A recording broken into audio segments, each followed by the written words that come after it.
হাতে নেওয়ার চেষ্টায় প্রান্ত টেনে কিক নিয়েছিলেন রবিউল।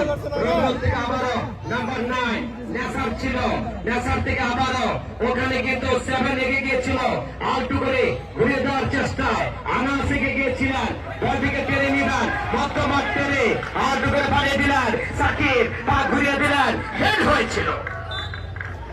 দারুণ গেম, দারুণ গেম। প্রথম সেমিফাইনাল, যারা জয়লাভ করবে ফাইনালে টিকিট পেয়ে যাবে। আনাস আনাস এগিয়ে গিয়েছিল নাম্বার 10, সেখানে আলটু করে খেলোয়াড় দাঁড়িয়ে দিয়েছিলেন, চমৎকার ভাবে বলটিকে আবারও টেনে ধরেছিলেন। চমৎকার চমৎকার খেলা। আজকে ইয়াদা কমাইছে না,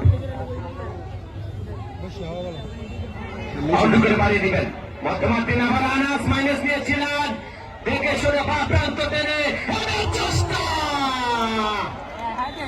খেলোয়াড় এগিয়ে গিয়েছিলেন, হাতের হয়ে যাচ্ছে মার্জুরি।